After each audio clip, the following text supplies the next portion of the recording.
It has been a very long time since you've seen my face. Yeah, goofy old Dustin, yeah. 91 subscribers. Thank you. And I've been gone for about, I don't know, 4 months. Not my choice. I would have been on here every single day. Hate me, Dad. Yeah, this isn't my computer, but yeah, sometimes I film here because it's my friend's house and his mom's my tutor. So yeah, kick ass. Based off Mark Millar and John Romita Jr.'s awesome, very, very graphic. They should have underlined graphic in the graphic novel. When it came to graphic novel, when it came to the graphic novel. I thought the novel was actually more graphic than the movie, and the movie was better. Not mean-spirited, and awesome. Tells a story. Aaron Johnson plays Dave Lazowski, geeky kid, not over the top, geekily, but still a nice guy, nice to hang around with. He gets his ass kicked trying to be kick-ass the first time around, and nobody finds out that he was kick-ass besides this one doctor who he probably killed. He said, "Oh, yeah, oh, mama." Yeah, I don't know. Never really that explained. But it is, the second best movie of the year behind Greenberg, and Greenberg was great. But Defendor, another really good movie. Well, 3 10 out of 10 movies this year. Defendor, Kick-Ass, and Greenberg. Defendor was very similar, and I really loved the originality way more in Defendor than Kick-Ass. But Kick-Ass was just a lot of fun. Chloe Moretz, everybody's talking about her. I think she just gave a badass performance. I'm sorry, I'm gonna probably get molested via internet for saying this, but I really liked her performance better in 500 Days of Summer. I thought it was pretty unrealistic, her performance in that, because what teenage girl would act like that? But really better. And speaking of romantic comedies, see She's Out of My League. That was great. That was really good. And it was the funniest movie of the year.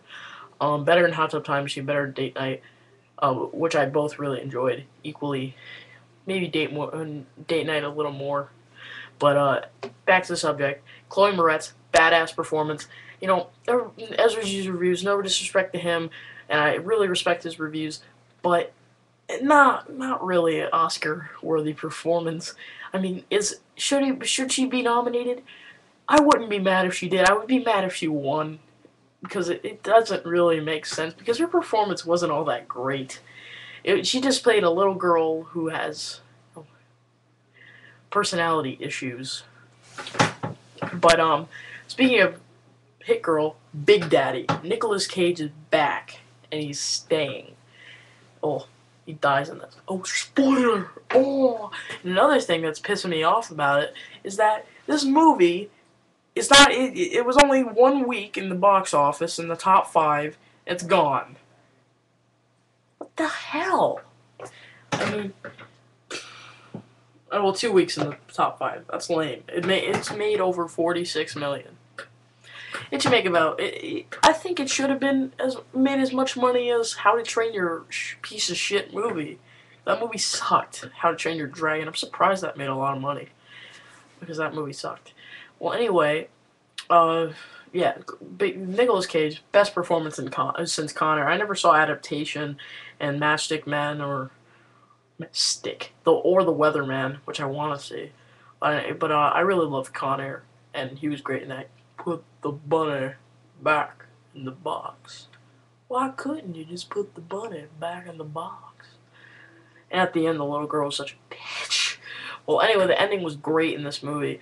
And other performances. Mark Strong, really good. He's portraying Robert De Niro sort of in this performance. And it's actually pretty intimidating. And unlike Helena Bonham Carter, who only said, "Off with the heads! Off with the heads! Off with the heads! Off with the heads!" So cowardly, Mark Strong teaches himself jujitsu, taekwondo, karate.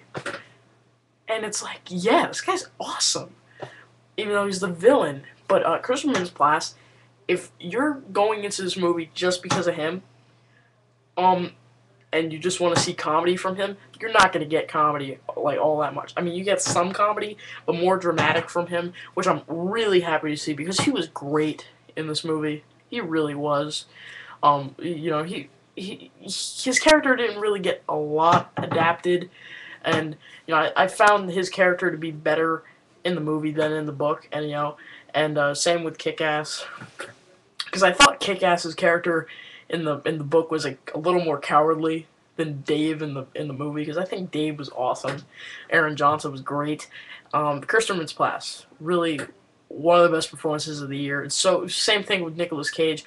Omari Hardwick was actually pretty good in a couple scenes he was in, and Clark Duke and Evan Peters were good as his best friends, and as Dave's best friends. And really, I thought this movie was way more original than the other book, and I thought it was kind of lame what they did with Nicolas Cage's character, Big Daddy, in the book. I thought it was pretty stupid, even though the kill scene that was awesome.